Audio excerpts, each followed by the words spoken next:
Hello, everybody. Welcome back to the channel again. Hello, all you Whovians out there. We're jumping into series 2. This is the first episode. This one is called New Earth, I believe. So I'm not going to talk a whole lot in the beginning of this one. I am excited to see what David Tennant has as he really starts developing this character and bringing him to life. I'm excited to see how that goes, and I'm really interested to see what his and Rose's dynamic will be as they move forward. She certainly seemed to accept him as a doctor toward the end of the Christmas special. We're looking to see how that relationship dynamic is different than it was with Eccleston's doctor. So other than that, I have not yet recorded the series wrap up for series 1 or the Q&A. I just created a video that we'll be posting before this one to encourage you guys to send me some questions. So I hope I hear from you guys soon, and I'll get that recorded and out to you as soon as I can. But for now, we're going to jump into this quick little side note. I've started asking this. I feel like I don't know if this is good or not to ask, but I've tried to find it and I'm struggling. So if you guys are interested or know anybody who's interested or who knows how to edit, maybe is an editor or enjoys doing fan edits or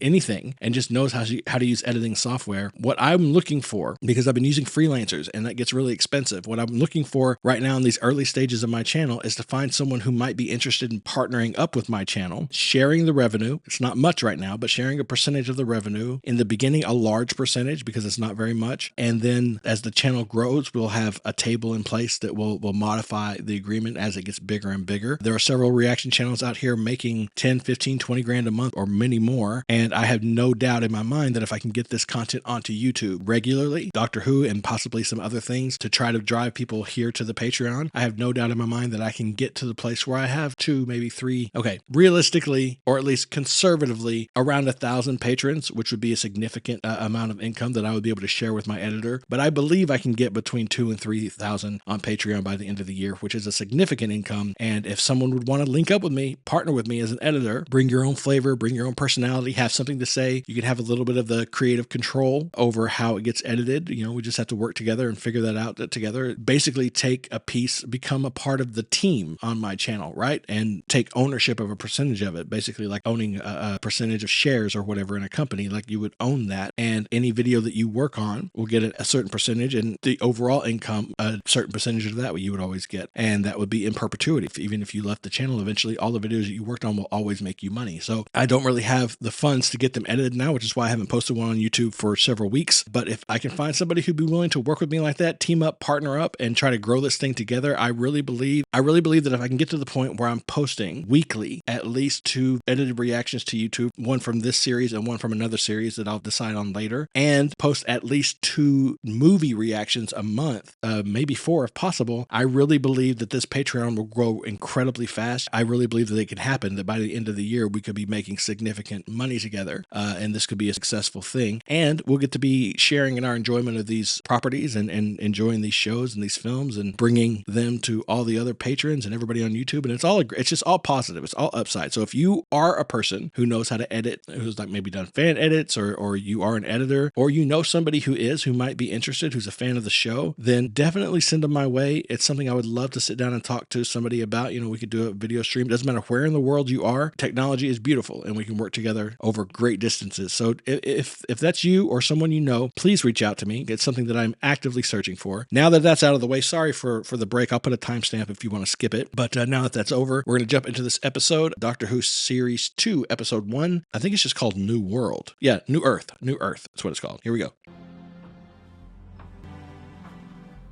Oh, this is really epic, the way they're setting this up.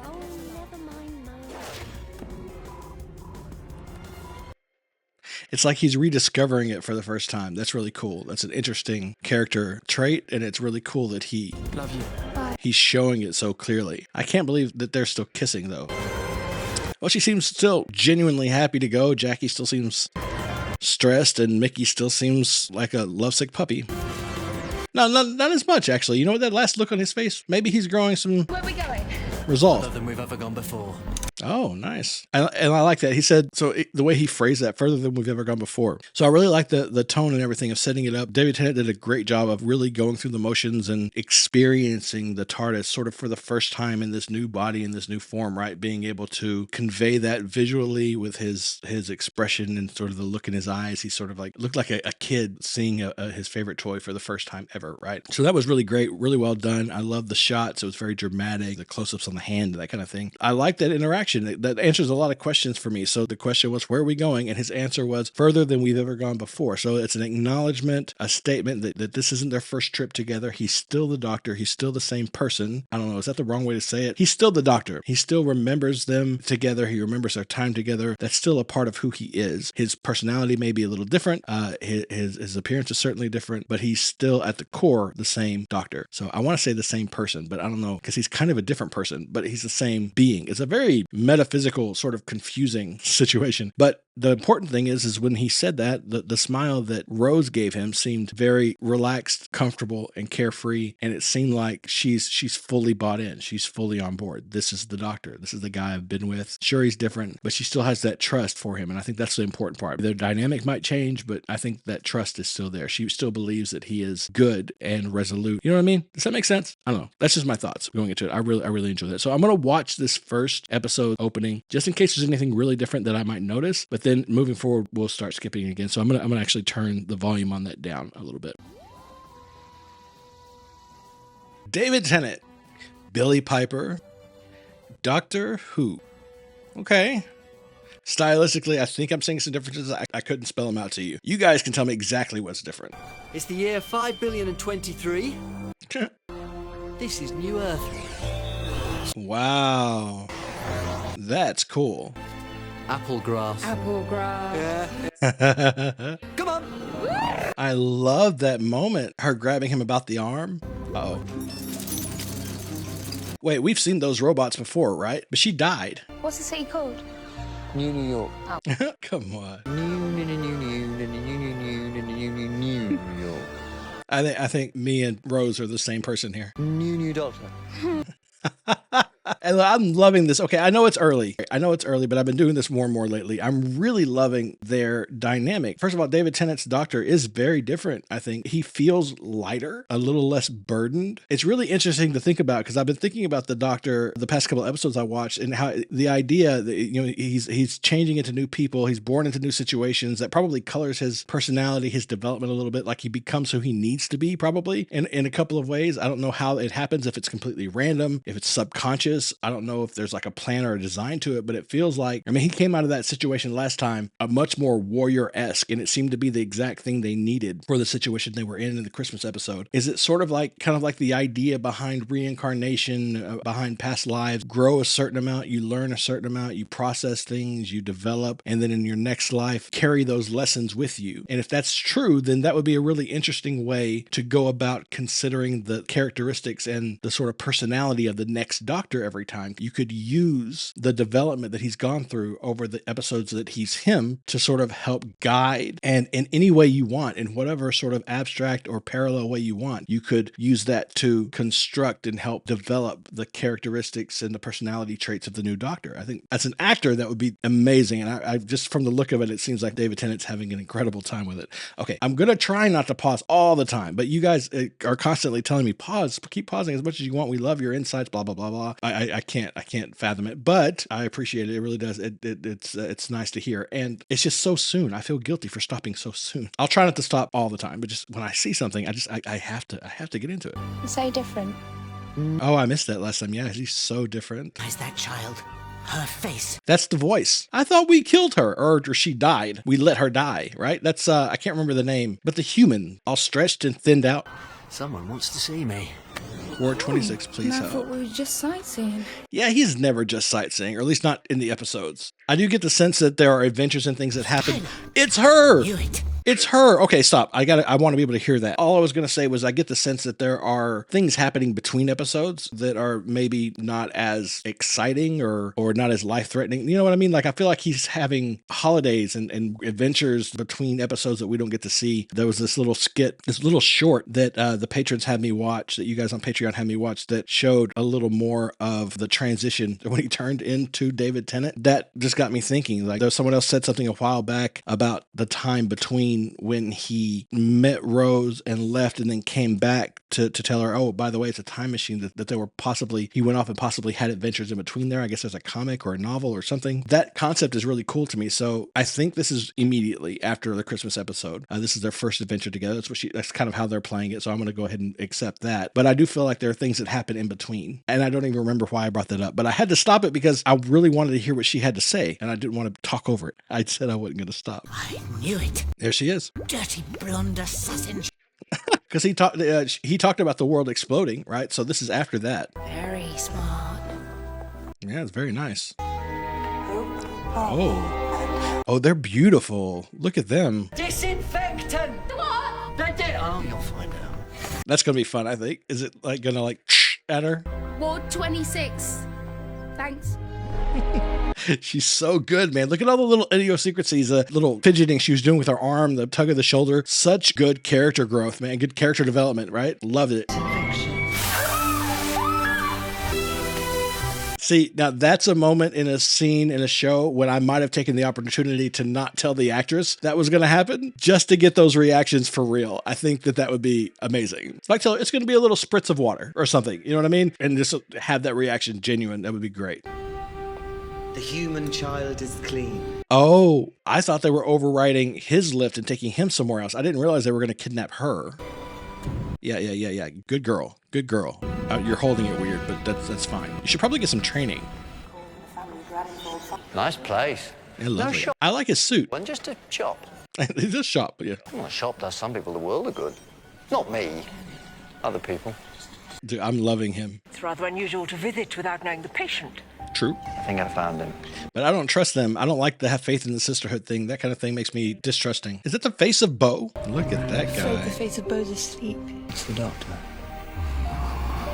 Is he telepathic? Is he a little bit telepathic? The doctor, not the face of Bo. That was a really tender scene. I like that. We're seeing a lot of shades of Tennant's doctor right now.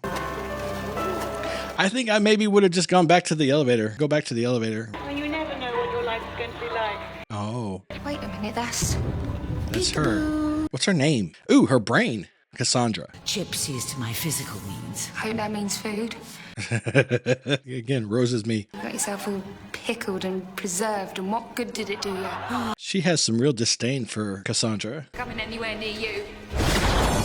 She's going to put her mind into Rose's body? Well, this is going to be fun, I guess. God, I'm a champ. Oh, I know that word. That was an interesting choice. Okay, really quickly. So this is going to be fun because now I've talked over and over again about how great I think Billie Piper is. Now we get to see her embody a different character, right? Bring another character to life. And that's going to be a lot of fun because I'm really interested to see everything from the accent to the body language. I'm really keen on whenever characters go through these kinds of experiences, I'm really keen on watching the actors' eyes to see if there are any subtle differences in the way they sort of process the world around them, what they focus on, what they look at, what they, linger on, and what they look away from. I think it's really interesting because a lot of times for really good actors, you'll see them doing things, noticing things that their other character wouldn't or wouldn't care to notice. And I think it's a mark of someone who's really done a great job of building a brand new character. So I'm excited. I'm saying it up front because I'm actually pretty confident in Billie Piper's abilities. So that's going to be exciting to see. I'm looking forward to it. One story says that just before his death, the face of Bo will impart his great secret only to one like himself. Very, very old and the last of his kind. The lonely god. Makes sense why he called to the doctor then. So the face of Bo must be a little telepathic. From class to brass. On Earth, Cockney. Oh no. I'm on my way, Governor. Of course I do. Wow. That's really good. She's carrying tension in a completely different part of her face. Have a lot to do with the accent, I'd guess, but it's great. No sign of infection. I thought he said there was no cure. And the sisters are hiding something. I don't believe we've met. My name is Matron Cass. Yeah, I don't like you. You seem very haughty. We can't have that. Are they transferring illnesses to other people or something? Look at its eyes. They're alive. Positively sparkling. Clones. Cassandra said that her manservant was a clone. Why can't anybody ever just be good? Why can't they just be good people? There you are. Come and look at this patient. Oh, that was good. Pallidome pancreasis. Kills you in 10 minutes and he's fine. Wow. I you just? Oh, oh, oh, oh. Still got it. Okay, stop. All right, wait. So, okay, that was different. It was that was really well done. I want to go back for just a second, though. I'll try to pull up a screenshot of it, or put the video over the top of this as I talk about it or something. Because so I talked about watching someone's eyes when they have to play a different character on a show like this, and really trying to look at how they've characterized them and what they pay attention to, and how they recognize things and the way they interact with the world around them. When the doctor was showing Rose the patients and explaining to her what they had and how amazing it was, it cured and all this stuff, there was a similarity definitely there. I mean, it's the same body, it's the same face. Where when Rose was looking at her, or when Cassandra was looking at the patients and listening, there was still that sort of sense of fascination. But when Rose encounters these things with the doctor, mainly one of two things happens that I've noticed. One, she's either concerned with paying attention and absorbing everything and knowing if there's a way she can help and trying to figure out what the problem is and trying to get on the doctor's level, right? That look has a little bit of empathy and has some concern in it, and it's focused, and it's, that's that. The other way she reacts is with wonder, this sort of childlike awe to the wonders of the things around them, which comes off a completely different way. As Cassandra, Billy's expression was very different, and it was very, I mean, even in the way she moved her eyeballs, but everything around, all the muscles around her face are really, she's wearing them differently. She's setting everything in a different space. I'm sure the accent, having that to work with, certainly helps. The look on her face while the doctor was explaining these things was still curious. There was still some curiosity. There was a distinct lack of empathy in the expression. It was more about alertness and suspicion. There was a sense of like, ooh, these are things happening. How can I use this? There wasn't the compassion and the concern, all of these things that we see in Rose so constantly. Cassandra has none of it, and it's so much fun. I don't know if you guys can see what I'm talking about. Obviously I could always be wrong. That's just what I saw, and it was really impressive. And then there was the kiss, and I think I want to go back. And watch the kiss again. Now, I wonder if you're Eccleston, do you watch this and think that's not fair? That's not fair. Anyway, sorry. No, that's not right. No, but Billy's Cassandra is certainly a more sexualized character. Billy's playing her really well. She's doing a great job of embodying that. I'm looking at her. I'm interacting with her as a viewer in a completely different way than I normally have. In fact, I think I just spoke about maybe in one episode that I did recently, it might have been the Christmas episode, that she's not a very sexualized character. And I really kind of enjoyed that as a choice by the writers, that they didn't choose to do that they're really letting her kind of get by on her intellect and her courage and her compassion. And then this happens like immediately after. So much fun. But it is a lot of fun. I hope she's having fun doing it. And that whole thing was, she was very good at it. She did a great job. Like the sensuality in the voice, the sort of like thirstiness, the thirst was real, and you could really tell it was coming. I loved the doctor's reaction, by the way. That was absolutely golden. Okay. All right. So I've talked enough. My bad. One of these days I'm going to say I'm not going to pause, and I really won't pause. That'll happen one day. Adam and Eve, Vic. Yes, we're going back. I want to see this again. This is great. Look at his face too. Even the way her posture. Look at her posture. She's standing very differently, chest out, more aggressive. Ooh. Here he comes. Still got it. But no, I say chest out, don't get a dirty mind. I'm not talking about, stop it. I'm talking about just her posture. She's much more forward. I was downstairs. Those nurse, cat, nuns were talking about intensive care. Just look at the seriousness, the coldness in her expression here. Why would they hide a whole department? Getting used to her teeth. Really quickly, that's a great callback to the first thing the doctor said, or one of the first things when he was like new teeth, or whatever he said. And I just saw her for a moment there, kind of like look at her teeth or feel her teeth in a very genuine way. Like this is not Rose. This is so great. What if the subframe's locked? Try the installation. Oh, he's picking it up. Of course. Yeah, see, now he knows. He got it. Very good. He's brilliant. Did you see him pick it up? Asking her questions, already noticing, and then asking her questions that she 100% would not know the answer to. Brilliant. Look at her. Even the tension around the lips, the mouth, much more predator than nurturer, than caretaker that Rose usually is. We need to talk about animal work one day. I was speaking to somebody about that yesterday or the day before. I wonder if she did any for this. Even the way she's walking. Aggression is the term. That's a good word. Much more of that. More on guard and defensive. That's disgusting. I'm sorry. I'm so sorry. See, no empathy from her. And David's doing a great job. That's amazing. If they live because of this, then life is worthless. But who are you to decide that? I'm the doctor. Yeah. What have you done to Rose? These people are dying, and Rose would care. Yeah. Exactly. Oh, great. That's great. Okay, so we got our first real taste of the Doctor's rage, and we saw that plenty in Eccleston. I think it carries very differently in Tenet. At least in this instance, it's for similar reasons that I've seen Eccleston come to that kind of rage. This kind of cruelty and inhumane treatment of life forms really does get him going. And I think it's a huge disappointment too, because I think he's always comes to these situations in the hospital, blah blah blah, and he hopes for the best. He sees good things and he wants it to be that way. Is it possible the Doctor is searching for a place that doesn't need his help? I don't know. That might be stupid, but I don't know. Really quick, I'm just quick pause, get back to it, because this has been going on for way too long. Every 10 minutes, you've got about 3 minutes left. Enjoy. Just let Rose... Now, that's evil. And again, completely unconcerned with his own safety. Who needs arms when we have claws? There's that camp. Uh-oh. But won't that let the Doctor out too? Yeah? Yeah? He knows a machine. Let's face it, it's actually constructing an argument. The absolute refusal to believe and accept what they're seeing right in front of them. Speaking about it, about them, using the word it. The hissing though. Oh, that's awful. Wouldn't it be better to have a way to close off that basement area and evacuate the hospital? I mean, if it has to be physical contact. Someone touch him! Leave him! This is a home thing. He's only got a half-life. Absolutely heartless. They can't close down any of the individual wards or anything. This is incredibly irresponsible. Give her back to me. You asked for it. What? No way. This is different. Oh, God, this is so much more than I could have hoped for. 2 hearts. Oh, baby, I'm beating out a samba.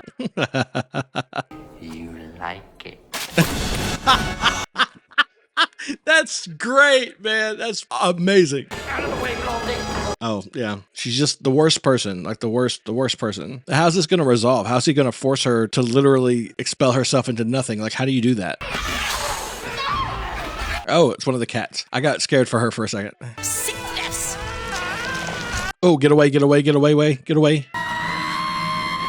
Okay, that CG's that's a little rough. Do it! Hold on tight.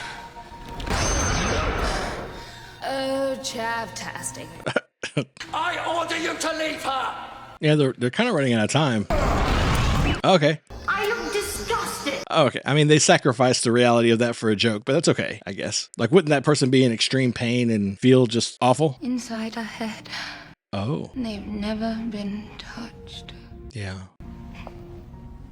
And he offers a hand. He's a doctor. That was a lovely moment. Get me the intravenous solutions for every single disease. Move it! Is he going to make a super cocktail? But how's he going to disperse it? Do they have a sprinkler system? Not moving, different thing. Man of action, this one is. I tell you. Very strong. You're completely mad. I can see why she likes you. Yeah. The doctor is in. Go get him. Pass it on! Pass it on! Oh, okay. So Pass it on! yeah, look at the joy in this guy, though. I'm the doctor and I cured them. Oh, all these new people. Eh? Aw. Life will out! That was beautiful. Certainly fantastical, but it was definitely a beautiful moment. I really loved watching him live in that joy and that excitement. That was great. Eccleston did the same several times, but in his own way. This was very different, but very much the Doctor. Look at the way she walks. There are legends, you know, saying that you're millions of years old. Oh, that would be impossible. Wouldn't it just? Wouldn't it, though?